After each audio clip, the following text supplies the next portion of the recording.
Welcome to the Sound-Centric Podcast. I am your host, Adam Dash, and today we are joined by one of the best producers, engineers, also an artist. He does all of his own stuff, and he can do it for you too. Ladies and gentlemen, Blvff. Howdy. How's it going?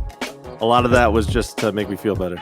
Hey, no, we always gotta get the guest confidence up, but truly, I was listening to your albums. There's a nice 70-degree day in New Jersey today.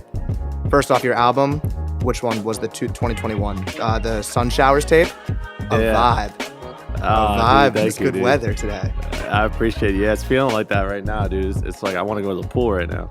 Yeah, a little global warming and the end of... Is it winter still or is it spring? I don't know what the gopher saw.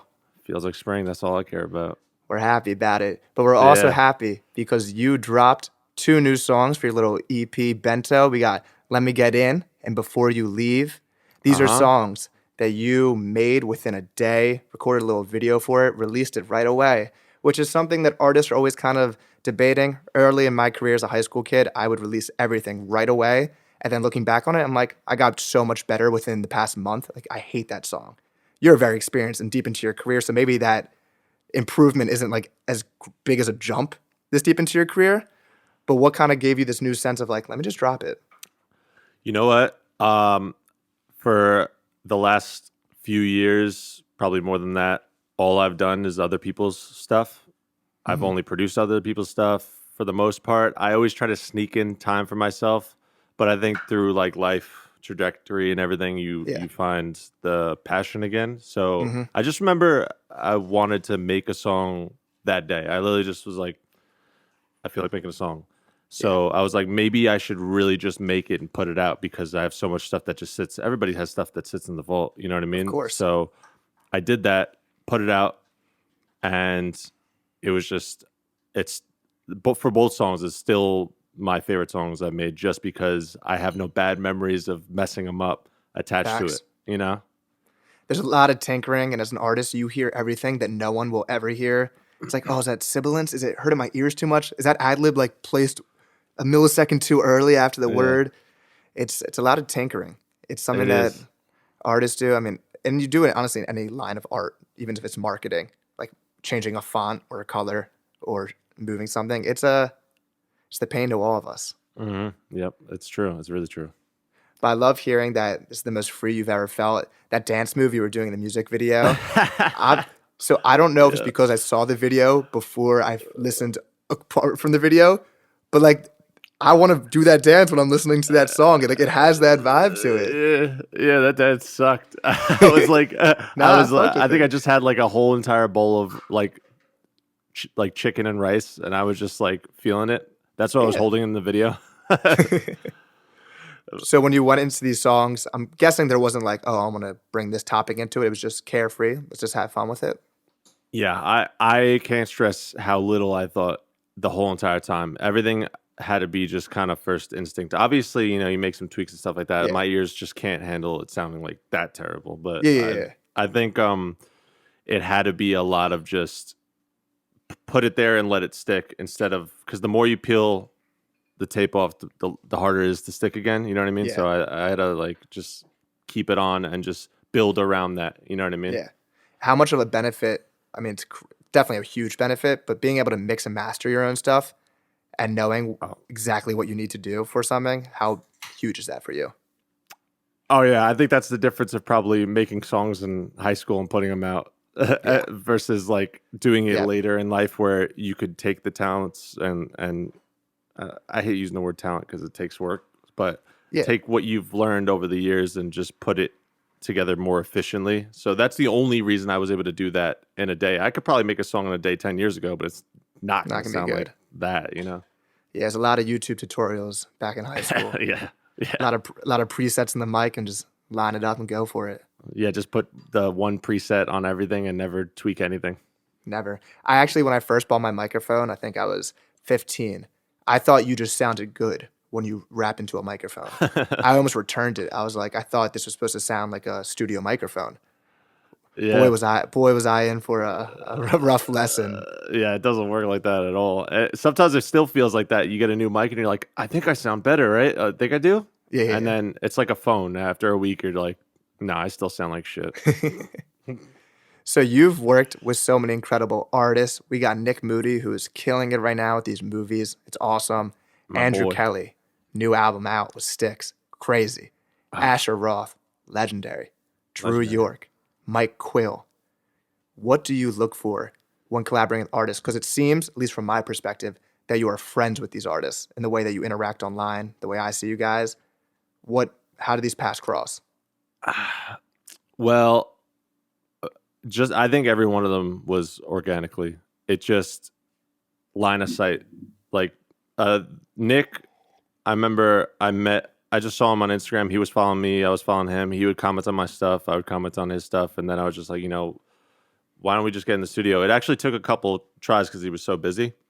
But then as soon as he came, we made a song like the first time he came in the studio. And it was already like, the chemistry was like already there really because we got along. That was the only, we had song chemistry, musical chemistry, obviously. But like, you don't get that without actually getting along with someone. I cannot work with someone I can't text or like call or anything like that. It just doesn't do anything for me. But that's how all of them pretty much played out. Every one of them. Drew knew Drew was in a band with my brother. He's still in the band, but he was in a band with my brother. Family So ties. that's how, family ties with that. Andrew, just Twitter. I think that's how we all met Andrew. Yeah. And it's just crazy. I think he hit me up, but after that, we weren't really working on any music. It was just going back and forth, just saying just ridiculous hilarious. stuff. Oh yeah, he's just an absolute savage. That guy was trying to come at him yesterday. You don't. I wouldn't mess with that.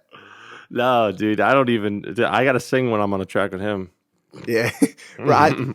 I've thought, I'm like, yo, if I get Andrew in the song, do I want to pay to rap worse than someone on my song? Is that what I want to do with my money? Yeah, just do the hook. Yeah.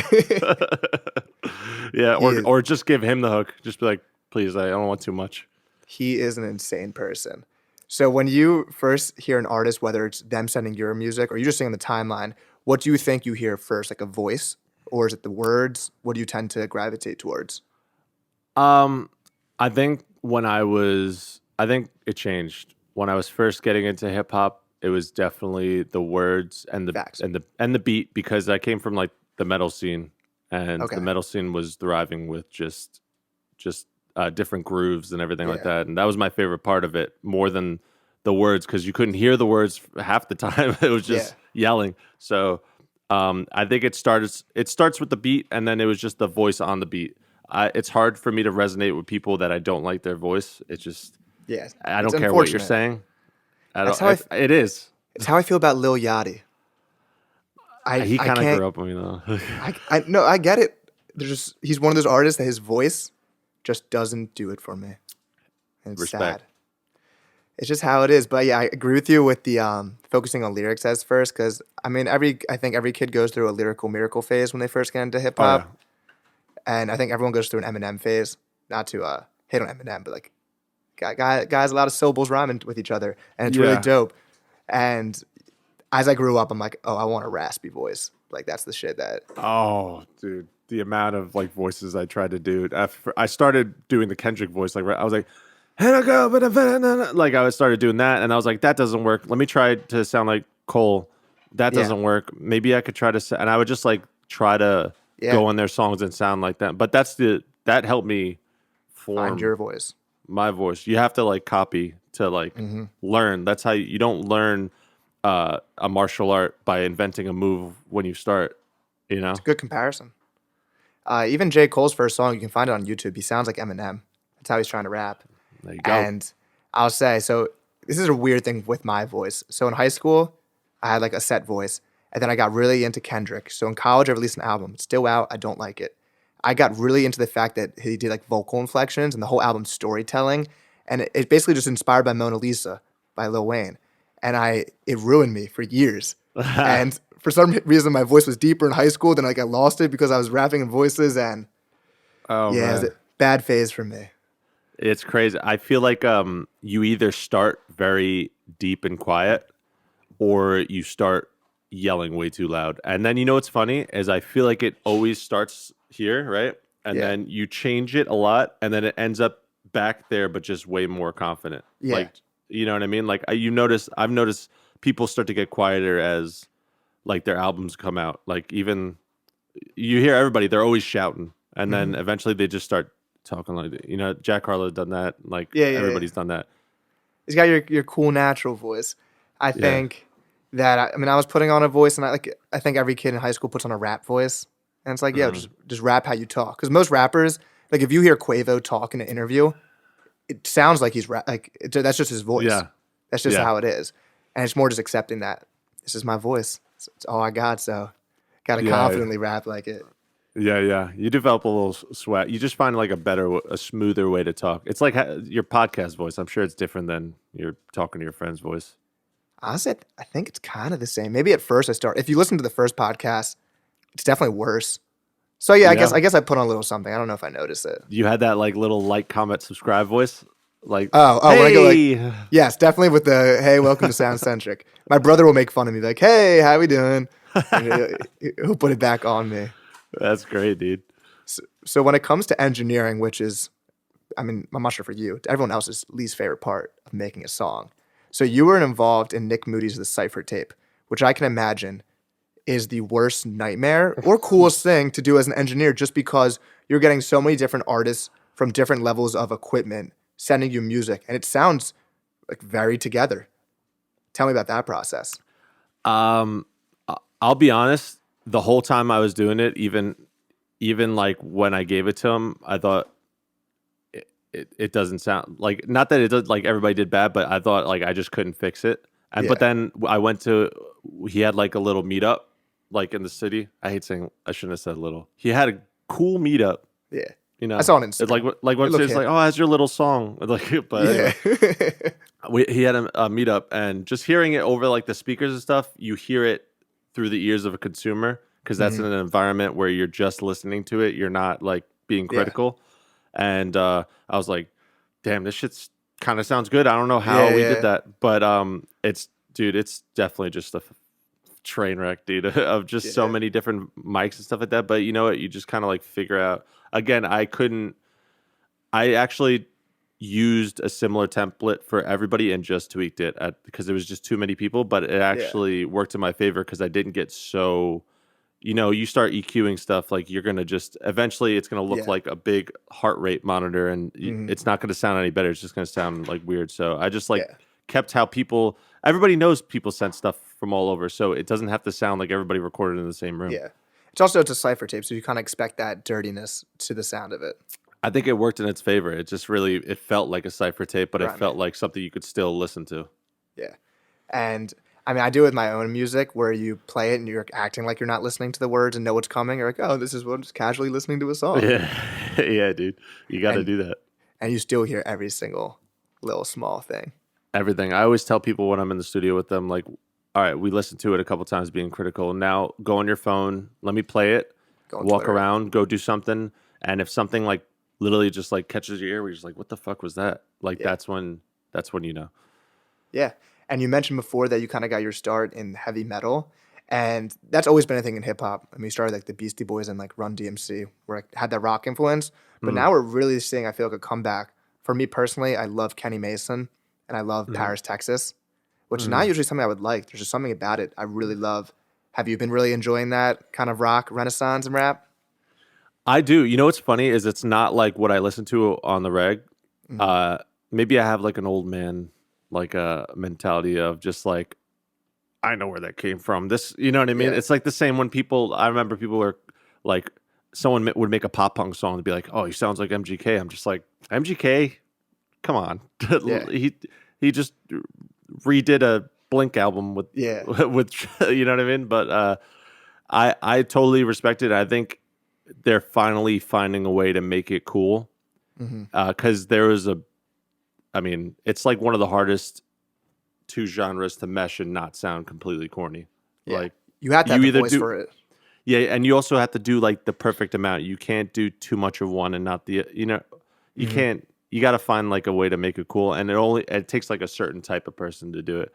But I like raging stuff. I like stuff that has a mosh pit. I come from that scene of just all that stuff, so I love that stuff. To me, I like listening to that stuff live more than I do, you know, on my headphones, I'd Yeah. say, but it There's a varies. time and place for all different types of music. That's usually in the gym when I'm playing something like that. Yeah, You show your friend in the car, and they're like, hmm.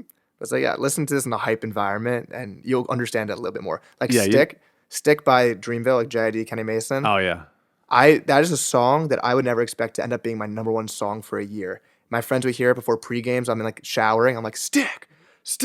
And I'm obsessed with it. And they Dude, killed it yeah. with that. You know what? This might be a hot take. I don't know. I think I've seen it on Twitter too, but I kind of agree with it. I do think that they could have put someone other than Cole on there. Personally, I thought his verse was great, but I think that verse could have been on any other song, and I think they could have. That's just me. I think it was kind of like, oh, Cole's on this. That was a really good verse, but I understand what you mean. That being said, I think it's such a fire Cole verse. But yeah, maybe they could have got like a guy from Paris, one of the Paris, Texas dudes on there. Or like maybe that's all I'm saying. Maybe. yeah, no, I see it. I'll return that with another hot take. I think Revenge of the Dreamers 3 is a classic album. How do we feel about that? I think if you're talking to someone who's just speaking purely on what they love and what they think, then yeah. But I think Objectively. I think if you're just speaking, yeah, I think it's definitely gonna stay a hot take because I don't think anybody's gonna they're gonna be like, do you not understand the requirements of a classic album? But I think it's one of the best collaborative albums of all time. I just think the moment of hip hop it was, what a cool idea to send out all those flyers that say like Saba was invited to this and Smino's invited to this.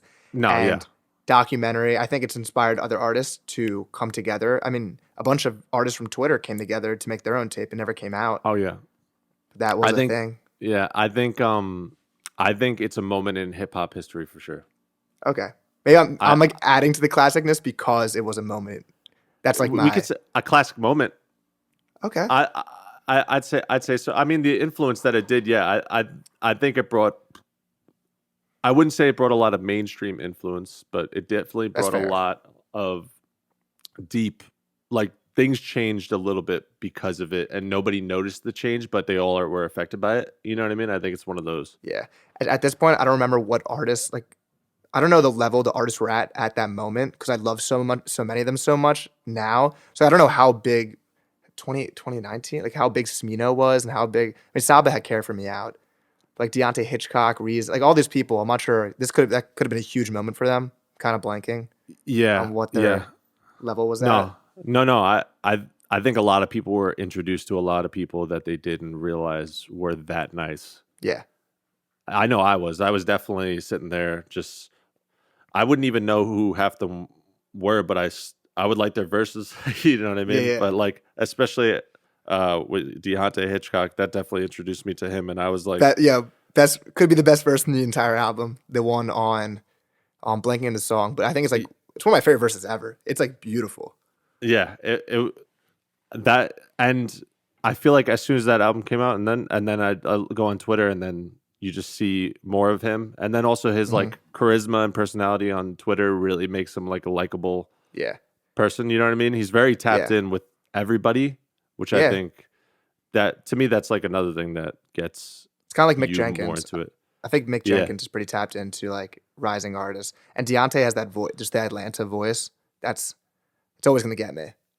Oh yeah, that like, thick accent. That thick accent, but with like the craziest bars ever. His freestyle, it's the one over Still Tippin', like that. It's crazy. Yeah. Oh my God. He's great. So I would feel if I didn't make music or I'd experience the pressure of like releasing music, like that's something that people who don't know music don't understand. Like that anxiety of releasing something to the world. I would feel kind of dumb doing a podcast about music if I never experienced that or talking to artists. So I know it could possibly feel the same way if you're a producer giving tips to a rapper on how to rap. So how important was it for you to know that like you can rap and you can rap well to be able to work with other rappers? Oh, that's like, I say that often to people, even with how I started rapping.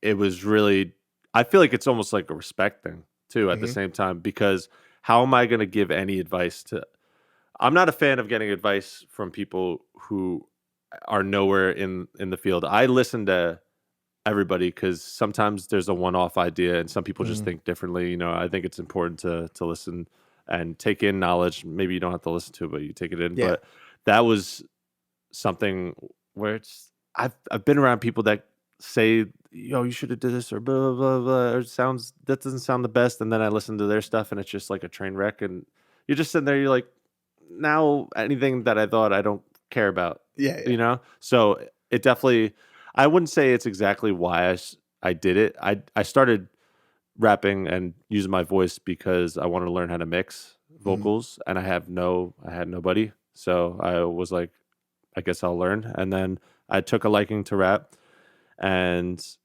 I took a liking to like doing it. And eventually that passion of doing that translated to when I actually had to start recording rap artists. Yeah. And seeing how they did made me want to do better. Yeah. And eventually it's just like, if someone has anything to say, I'm usually throwing out a line while I'm recording someone. That's why, like, whenever I hear the whole ghostwriter things or accusations, I'm like, have you ever been in a studio? Like, everybody's throwing out ideas the whole time, and it's best idea wins. If you're turning down certain ideas, you could make them your own. But if you're turning down certain ideas because like of a pride thing, Yeah. I feel like, unless it's like literally writing verses for you, like rap is a little different. I understand that, but definitely feel like learning how to rap decent enough to hold my own was very important in terms of being an engineer for rap artists, but more like a writer producer.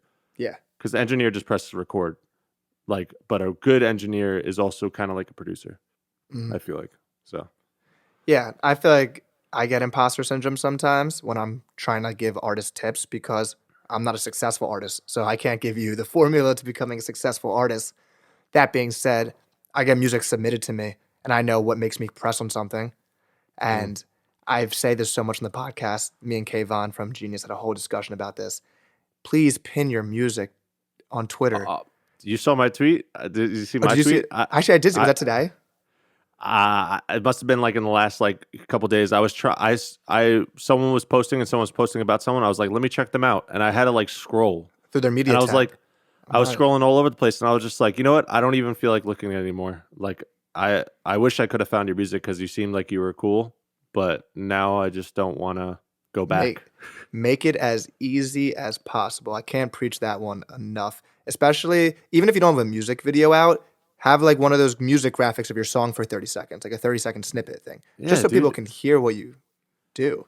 Anything, even I think links are ugly, but maybe even a link, because if I'm going with the intention of listening to your music, at least like, or just you're better off honestly screen recording the song and then just posting that. Yeah, that's what I'm saying, because people don't want to leave this addicting app. They don't want to click a link and then like have to click another link to get the Apple Music.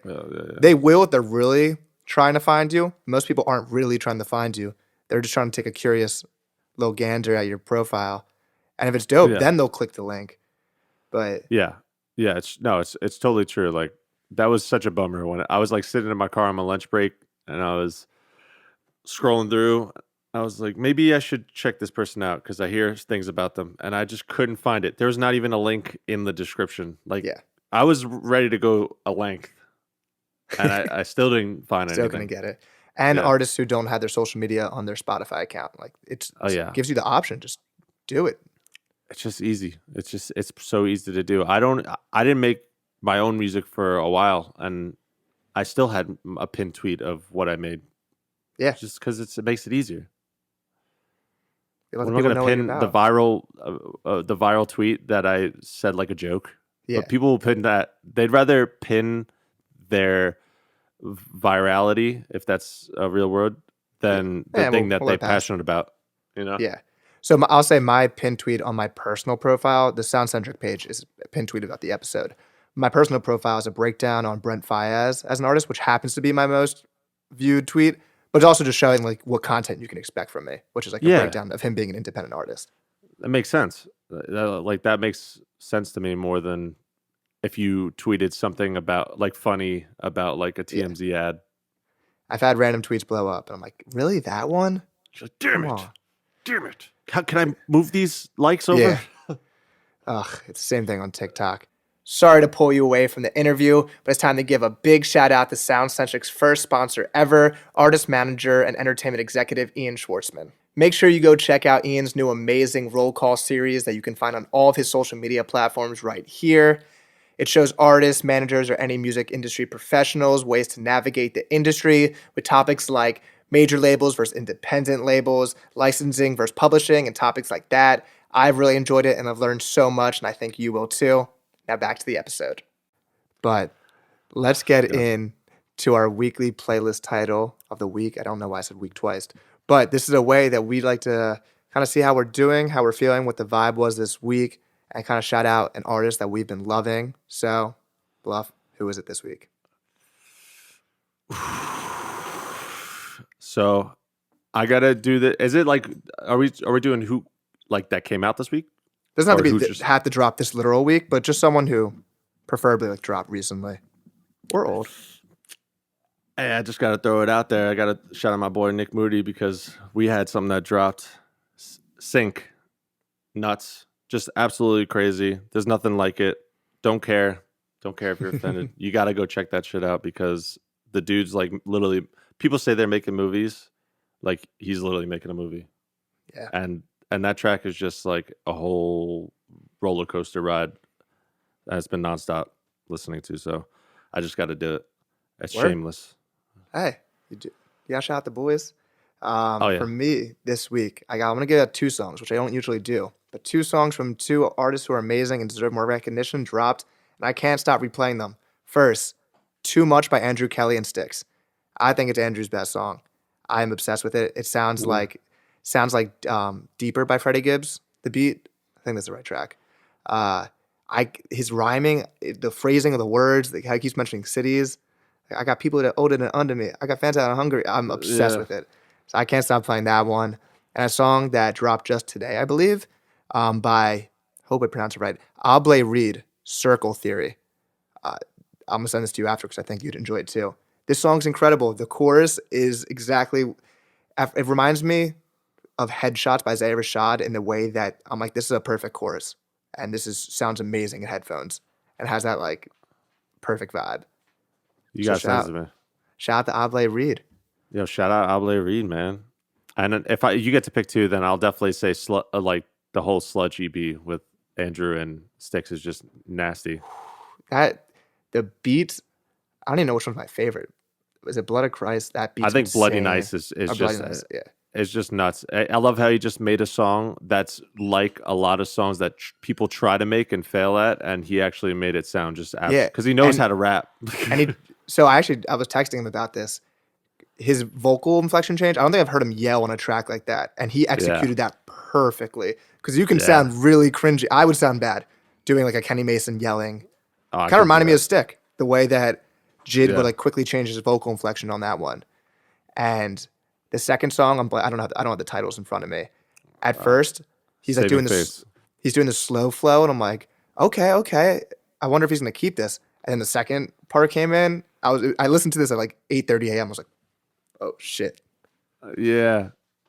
Oh, dude, he has a really uncanny ability to be able to only rap and keep you interested the whole time, but it never sounds forced. It just sounds like it sounds like I'm listening to him write the song as it goes in a good way. Yeah, I can see that. I was tweeting with Nick Moody about how you can have a lot of clever bars and punchline rap, but it's something about the phrasing of certain lyrics. It might not even be the most clever thing. And it kind of goes back to what I'm saying about Too Much. It wasn't like the most clever lines in the song.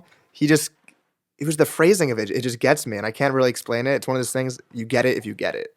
It's an art thing, dude. It's like a comedy. You could have the best punchlines and jokes. Delivery. But if you don't deliver them right, like there's some people that can deliver really, like Norm Macdonald's one of my favorite comedians. Yeah. And his jokes are kind of just terrible on purpose in a way. Yeah. And he just does it in such a way that if anybody did it like him, it just doesn't work. You sound stupid. Yeah, just absolutely. So it just takes a certain type of person that they could say that line. You can't. I'm sorry. It's facts. one day I'll be able to write lines about Sicily and holding that spears like I'm Brittany. Yeah, there you go. There you go. Yeah. I remembered it, Andrew. That's how much I listen to this. For now, I'm curious. What are your favorite produced albums of the 2020s so far? Oh man. It's kind of broad, and you might not remember what is exactly the 2020s. Oh man, hold on. It's definitely got to be. Let me see if this one was. Was it? I'm gonna put Love for Rent on there just because I really love. Yeah, you rapped over Matinee. You rapped over Yeah. Blue. Oh, what an album! That tour, like so Jordan good. Ward. Oh my god. Yeah, I know that album might have to be on there too.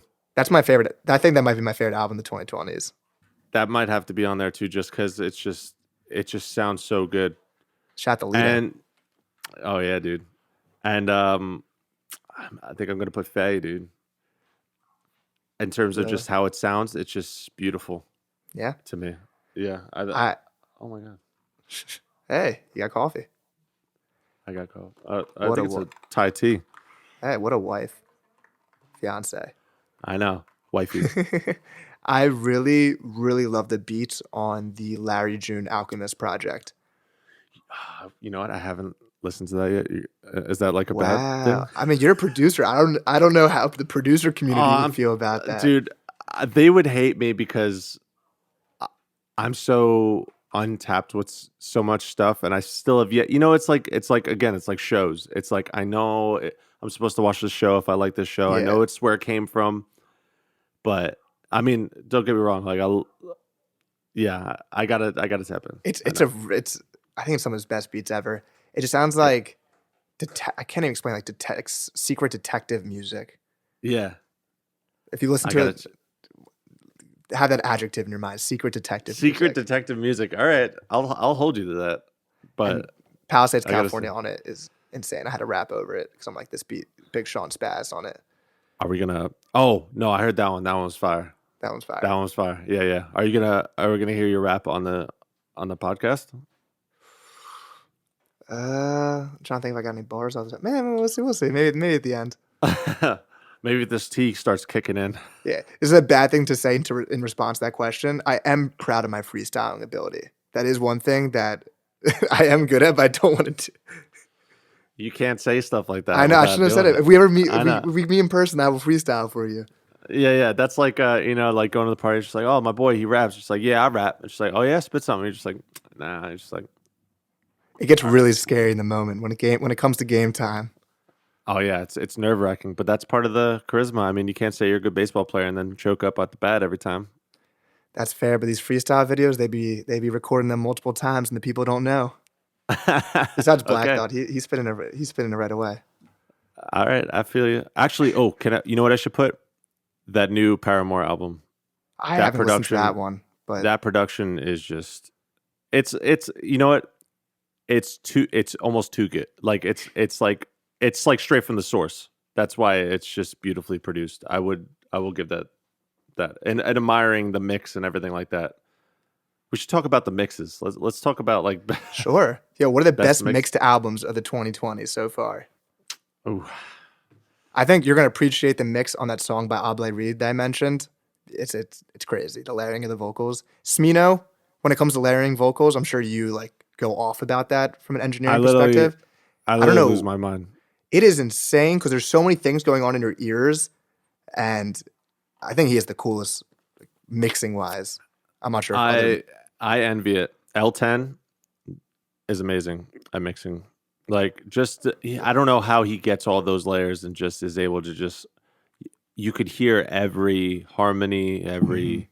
I mean, don't get me wrong. It's a big performance thing. It's because Smino is good at what he does, and I think that's like a big part of it. Like, but it's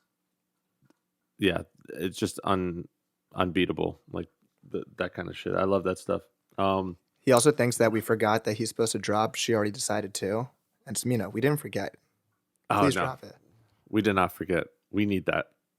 I need that. I need it. I need it. And No Worries by Anderson .Paak. He thinks we forgot about that. That's been being teased for 2 years. Did that Silk Sonic album come out? Silk Sonic? Yeah, that dropped like 3 years ago. No. I meant, did that come out in the 2020s? Yeah, that came out. Yeah. That's definitely some of the. I don't think you can. I think you got to leave out super professional mixes, Yeah. like into to stuff like that. I feel like that's just too cheap. I think under a certain budget has to work, like to be interesting. Like nobody's, of course, George Martin, fucking, like that's one, or like you pick like a legendary like mixer or stuff. It's like, okay, all right, well, we're not talking about the people who are obtainable. Yeah. So now I'm curious. I know maybe you're not that tapped in to have an answer to this. I hope you do. So Kanye is charging money for his album. Personally, I am not excited about this album enough to spend my own money on it. That being said, do what you want, Kanye West. What albums that you know are upcoming would you be willing to pay for? But for anybody, Yeah, anyone. I think I've bought every J. Cole album, so Fall off is definitely. I'd probably do anyone that he releases next. Yeah. I would pay, honestly, just about everybody I listen to, I'd pay for. I just don't always be hitting that. They make it too easy not to buy it. I used to buy any album that on iTunes that I like. So probably if Jordan Ward comes out with some new stuff. If Reggie, all right, can we talk? If Reggie ever. Yes. Where is this dude? Yeah, dude, where is this dude? I was talking to my buddy Andre Marriott about this, and I was like, this dude. I thought everyone forgot besides me. No, dude, this dude came in with like just a great The rain rollout. won't stop me. No, God got me. That was my favorite song of that year. And then the other two, and then Avalanche was Smino. I thought he was my next favorite artist.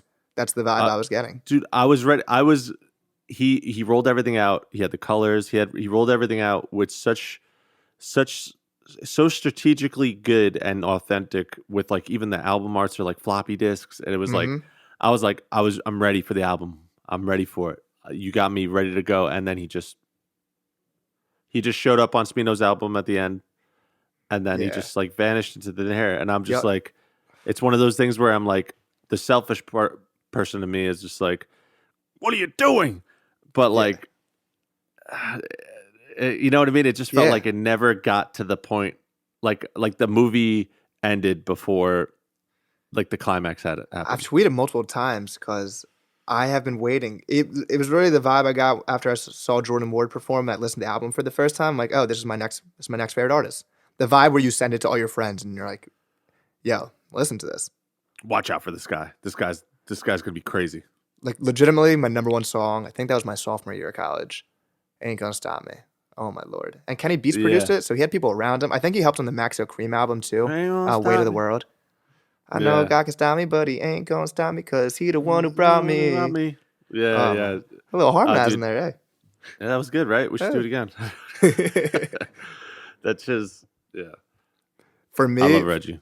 For albums, Reggie, I would pay. If you're listening to this, I love you. I'm going to clip this. We're going to tweet this out. When it comes to albums I would pay for, Freddie Gibbs, Madlib, Montana, I would pay money for. I would pay money for No Worries 2, for Anderson .Paak and Knowledge. Jid, Forever and a Day, I would pay money for. And then J. Cole. I think that's my list of like albums I know are dropping. I respect that. I respect that list. I need to tap way more into Freddie Gibbs. I'm obsessed. But I bought. Maybe that's my problem, is I don't know all the ones that are dropping. Mm-hmm. So I would definitely be way more willing. Whatever Tyler's going to do next is definitely going to be something I'm going to buy. Facts. I mean, he stopped the whole every 2-year rollout, which, what a guy. What a perfect artist to be your favorite artist. Because a lot of rappers you can be a number one fan of. It's like being a fan of like a certain sport team. They just always suck. Like if you're a Jets fan. If you're a Tyler the Creator fan, you were I mean, I guess he dropped the deluxe, which was great too. That was great. The one with Vince Staple. Yeah. Those beats are just like it what just sounds day. Like Pee Wee's Playhouse with 808s. Yeah. It's amazing. I got Call Me If You Get Lost right there. It's right behind me. There you go. And actually, you know what it is? Flower Boy's to my right too. I don't feel like turning my camera, but it's there. That's all right. I believe you. But you know what I love about I think it's always good to have an artist like Tyler's a good artist to say that is your favorite because he actually has the grounds to say he's the best. If you wanted to, you could make that argument. He has all of the accolade to prove it, as well as the talent, and he also covers all ground. So it's like it's cool having those ones. It's like when people argue sports teams, like it's like having the ones that actually can hold their ground on it. And he's also different enough and more unique enough to make the grounds that he's more unique.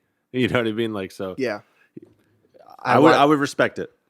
I watch a sports show every single day called First Things First, and the main person, Nick Wright, is a huge Chiefs fan, and he brags all day. And it's not fair. Like, you just happen to be a fan of the team who has the debatably greatest player of all time. Like, it's like I have a friend who's a LeBron fan, and he's talking shit on our sport teams. I'm like, you're a LeBron fan. Like, you don't ever have pain. You're a fan of the best player of all time. You don't ever have pain is crazy. That's really how it be. Is like people just pick the easy one. You know, that's why I don't always think it's great. Like to say like who's your top three? It's Drake, Kendrick, Cole. Like, who do you think is the top three? It's just like, give me a little juice. Give me something where I'm just gonna be like, oh really? How? Yeah. You know what I mean? Yeah. Like, that's like a boring. I think Tyler went on that like rant too. Yeah, it's kind of like a boring answer. I understand what he meant. There's a list that you have an objective list of who you think is the best. I don't listen to Tupac. That's just I don't really listen to Tupac. So if I put him top 5, that would be disingenuous. That being said, I do love Biggie, Jay-Z, Tribe Called Quest. Like, I would have those people up near my top like 50. I have so many rappers in my top 5. I have like 20 rappers in my top 5. I have 20 rappers in my top 5. Is a crazy thing to say. But it's so true. It's facts. I got Cole, Kendrick, JID, Smino, Mac Miller, Tyler the Creator. Who's behind me? I have so many posters behind me. Freddie Gibbs would be in my top 5, so I already named like 7. Yeah. It would just be endless. No, it's crazy because it always changes. There's like new cats that come out right now that I'm just like, you just give them a years and they'll be stretched. But like, I feel like Jordan Moore drops one more album like that. He's my favorite of all time. Dude, I know it works like that, and I feel like people answer these questions like it's a quiz. You know what I mean? Like, you could tell they're actively thinking, all right, what would make people think I'm valid? Do I say Tupac? Yeah. That being said, I say Tupac? Ready to Die. Yeah, I know Dicky Tupac is incredible. It's amazing. It's like, it's all amazing, but it's like it's like when people say it's like when people say MJ. If you are 30 and under and you say Michael Jordan is the best basketball player ever, do you believe that because you have never watched him play and you watch LeBron James play? Yeah. So you're just saying that like, I know ball. Michael Jordan's the best. That's like if I said that because I like barely be like watching shit. That's just like, oh, it's that's Michael Jordan. Yeah. Like, you know what I mean? Like, just saying what you know instead of like making an actual. That's just people talking about stuff that they don't actually know anything about. Yeah. You know what I mean? Like, it's just like you're just picking the easy pickings. Give me a little fight. I want a little fight in you. Well, this next section is a couple hot takes from you. A little fight from you on your end. I pulled up some Blvff hot takes. Some of these are from years ago. Number 1, Lil Dicky could be top 10 if he tried. Oh, dude, we're going down the dark path, dude. I still think that's true. Because not mad at it. I don't know I don't like top 10, but I'm not. Explain yourself. I don't think if he kept doing comedy, he'd ever be top 10 because it just wouldn't ever be able to take it seriously. But I do think that he has the technical ability and the voice because I mean, if you hear like How Can You Sleep or something like that, like one of his songs where he's like just rapping, and maybe, you know, there's rappers that put in some funny lines every once in a while, but like he does it so much that it's just clearly like a gag. I feel like you didn't do that. I feel like you heard Russell Westbrook on the farm when you tweeted that, and you're like, this guy can spit. No, dude, that might be around the same time because, dude, like he's not like an idiot. Like he knows what he's doing, and he's a good writer just in general. So I think if this is it's like a huge hypothetical because it'll never happen. But if he decided to say, you know what, I'm just going to make a straight rap project. I'm get all the best producers I know, and just write my heart away. Like if his show failed, the only way it would happen is if his show failed, his life sucked, and everything was taken from him, and he was just like, "Fuck it, I'm gonna be a real person now." But I do think that it's possible. He could be if he tried. If he wanted to be the top 10, I don't see why not. He had a little run. He did. And I mean, even though his hit songs are joke songs, they're still catchy. And like Save That Money, you can play unironically. Again, in college, Freaky Friday is played at every party. Like the remix to it, it was played a lot. Everywhere, dude. And that's like maybe like his like third to last good song. Like it's like not even like a really. It's kind of annoying sometimes, but like because it's overplayed that much. But like he could have done it, but I don't want to stand on. I don't want to. I'm not gonna die on the hill, but I'm just saying that he could have done it. Number 2. If It's a Boy, which is teased to be J. Cole's next album, if he actually goes in order of the graphic that will be thrown up during this conversation, if It's a Boy is a Kill Edwards project, it could be J. Cole's best project. Because a lot of people don't like Kill Edward for no reason. They love when Kendrick does voices, but they hate when Cole does voices.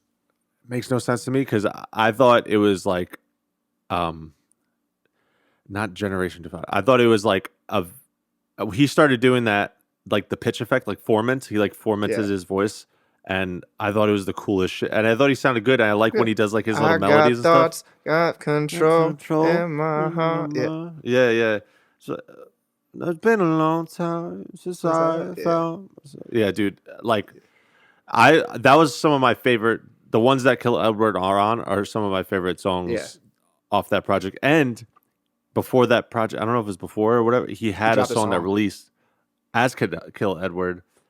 What the fuck? What song was that called? I remember it coming out. I don't remember what it was called. It's like Just a Little Something or Just a Little Something.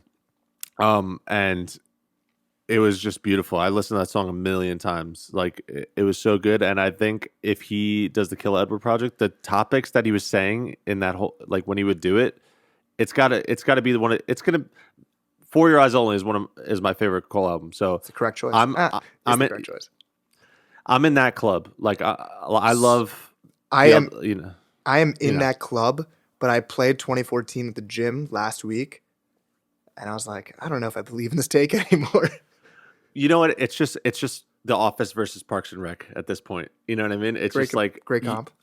Once you listen to For Your Eyes Only through, you're just like, it's For Your Eyes Only, and then you watch, you listen to 2014, you're like, it's 2014. But I think For Your Eyes got way more like hate. They're like, it's boring, it's fucking blah blah blah. It wasn't as like commercially sounded, but the production and just like it's amazing. It also has like some of the rawest mixing of it. It just sounds very not that much going on, but like authentic, like that whole era, the Everybody Dies era, like what. That's one of his best verses ever. Dude, I can rap that whole song. Yeah. Oh my lord, dude, I love Everybody Dies. I would listen to those two back and forth like on repeat for like a whole week straight because I was just like, how did this man make this? And it's like, not even his flow at the end, technical. Like revenue I'm getting, try to reminiscing days and it couldn't be. It was meant to be. Then it's like that flow is so amazing. Dude, and it just his charisma while doing it, and just that rapping on Waves with Joey Badass, like on the Joey Badass track, like it's just like, dude, this is just beautiful. It's just that I love that era, that For Your Eyes Only era. That was just like, that's what I want to get. That's why I think It's a Boy will do that for me. Yeah. I think Cole always comes through with the rollouts of his albums. I think he's so skilled at that. So they always release a documentary before an album, which I think is the dopest thing. I love the For Your Eyes Only documentary. And the cool thing about music is, for me, I don't have a kid, obviously. And my brother's actually having a kid this summer. And I told him, please listen to this album after you have a kid, because I'm curious if it hits you. It has to hit you harder if you're listening to She's Mine Part 2. Like, I already think it hits hard emotionally. When I actually have a kid, it's going to be like, whoa. Dude. I just think most people couldn't relate to that who are young fans. So, like, fuck folding clothes. I don't even have a girlfriend. I'm down to listen. I love folding clothes. Dude, I'm in that club that's not the best song on the album, but it's made the album just that more complete to me. I feel like it needed that song, and people hated that song, but like he knows it, and he's even commented on it and like other lyrics. Made it Yeah. songs, yeah. But I didn't want to go there. But I just that song emotionally. I like watching reactions to that album because I know I want to see people get as emotional as John Denton, I I think, feel. might have cried when he watched it. Shout out to John. Yeah, like it's so good. And what there's another. Well, I think I forgot. Change. I think Change and For Your Eyes Only are debatably his two best songs of all time. Change is my favorite song by Cole ever, and I think I listen to Change the most, but every time 4 years, 4 Your Eyes Only comes on, it does the same thing to me as Immortal Technique, where it's like you turn it on and you're like, I don't know if I want to do this to myself, yeah, 7 minutes long. It's and then you amazing. just don't say a word the whole time. It just shuts everybody the fuck up. He's the one. If you're a Cole hater and you listen to this, I don't even touch grass. Dude, you could just I don't even care if you exist. You know what I mean? I don't get the hate because I don't know. Because he makes relatable music. Do you want to just listen to music you can't relate to? There's a lot of artists I listen to. Freddie Gibbs, I can't relate to any of the music besides emotionally. I guess there's a deeper emotional thing you can connect to, but I love Cole. Yeah. You know what? I personally, and this is, I don't want this to be like a, I'm just like vouching for the clearly one of the best of all time that needs no vouching. But I do think that he has a way of saying things in a simple way, very poetically simple way that this is one of the reasons why I listen to him more than Kendrick, just in terms of relatability, is that like there's one thing to be super poetic and super smart and say things in a super, like, you're clearly a genius, but there's another way for a genius to speak to a common person. We're on the same wavelength here. There's a language, and so I think Kendrick speaks a language, and then Cole speaks a very more universal. You don't need to language. listen 5 times to understand it and go on Genius and actually read. I don't want to say it's dumbed down lyrics. I haven't found the way to describe the two differences.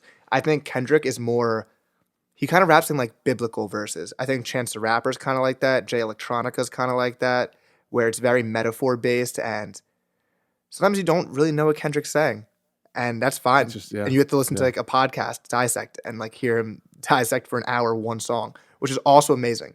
To Pimp a Butterfly, I think is the best hip hop album ever created. That being said, Cole, it's not like they're simple lines, but the way he raps, you can just understand it, even if it's a clever line. Yeah. I feel like the way he raps feels more like I'm talking to somebody who's wise, like someone who is wise and doesn't know it. Like they just say stuff, and you're just like, wow, I never really had that perspective. And then Kendrick feels more like someone I went to a therapist that knows things and explains it to me, and I'm still not sure, but maybe it'll affect me later. But like, I think that's the big thing to me, is like just being able to say things simple. That's a good teacher, is someone who could speak to someone who doesn't understand and they get it when they leave. Like Kendrick's superpower to me is his ability to make so this doesn't apply to the most recent album, Mr. Morale, but his ability to talk about such serious topics but give it replay value by making very strong choruses and melodies. The fact that Swimming Pools is a drinking song, but it's all about an anti-drinking message. He has so many songs like that where you can replay them. That's the only thing I don't love about Mr. Morale. It's a beautiful album. A lot of it I can't replay because it's not as much like that. Yeah, I could feel that. I still go back. I think the most like the Kendrick album I go back to the most is probably still Good Kid, Mad City, just because it has a nostalgia to it. But I do, and some songs on Damn. But to Pimp a Butterfly is kind of one of those things where like I'm like, you know what, let me listen to this again, and I'm like, oh, this is fucking like nobody. This is just unheard of. But like it doesn't. I'm not doing it every day. It's like I need like a little awakening moment. You know what I mean? Like I want to go see some abstract art. Yeah, but a song like All Right became a whole message for a movement. Yeah, it's a whole message for. Like I can listen to that in the gym, but it's such a deeper song that you can listen to on the side and have a whole breakdown by like Harvard professors on the song. Yeah. I think especially just to be real of it, I think certain songs are very important for expressing the culture to people who are not from it. Yeah. Like me, you know what I mean? You or, like 100%. I'm not like, I could research, I could read textbooks, you know what I mean? But like for someone who's just a passerby, it's kind of like you need a couple people who are inviting in that get you into thinking about it, and then you dive into the deeper, more complex, poetic stuff. So that when you have songs like "All Right," and that's like you want people almost to be chanting and singing the lyrics without knowing until they realize what they're saying, but they already like the song, so now they're, you know what I mean? You're kind of finding out things about what you're saying, and then you start to understand them and Yeah. dissect them. That's why you need those like strong hooks, I feel like, and it's kind of almost like a manipulation tactic in a way, Yeah. but like a good manipulation. You know what I Yeah. mean? I don't know if there's a better way to, probably not manipulation, persuasion. Yeah. No, I feel you, definitely. I think hip hop, for that reason, has made me a more empathetic person because I'm constantly listening to stories from people who are from a different background from me. I think that's the coolest Yeah, part of hip hop. yeah, it definitely gave me a huge wider, like I completely respect. I have to respect the culture of it and everything that it stands by. That's why I try not to get too deep either. You know what I mean? Like I just do my part by providing a haven or space for people of the culture to be able Yeah. to do what they need to do. That's my way of I can't give a lot. You know what I mean? I don't have a lot to give, but I could give that at least. And that's why I like doing that the most, I think. And I'm Yeah. glad I do, because if I was just an artist or something like that, there's like way more you gotta like, understand and do, you know what I mean? Yeah. So and I only really like to be around people like Nick. He's always just, everything about it is just always a respect in every direction, and just like understanding, and like those are the type of people that it's the same if they came to me, like, or went to my household or anything like that. You know what I mean? Like there's a respect when you walk through the door and you meet my dad. Like, sorry, you're just gonna have to. You're not in the same world anymore. You know what I mean? You can't treat it like it's outside. You're in this house now. You Yeah. know. Now, 100%. I think that's a great way to end the show. And I want to give you a space to mention where they can find you on social media, the people, and what you got coming. Okay, so on everything, it's Bluff, New York, but with a V, because the U would have been just so boring. Yeah. So it's BLVFF, New York spelt out NEWYORK. You can find me on all the stuff. Just talk to me, DM me, have a conversation. Otherwise, life is too hectic. I won't even know what's going on. But it's super dope. And follow this man right here. Am I going to be on the left side? Yeah, I think. We'll see. Yeah. All What right, follow him wherever he is. This guy's he's just a big ball of happiness. Thank you. If you made it to the end of the show, thank you so much. You can find me on both social medias at Adam_, and I believe on TikTok at Adam_. Sound-centric music. We're always trying to look for new artists, so please submit me your music. I'm trying to find new ways to highlight artists besides just having the podcast. That's the next step in this whole thing. But if you made it to the end of the show, God bless you. I hope you enjoyed, and we'll see you next time. Peace. Bye.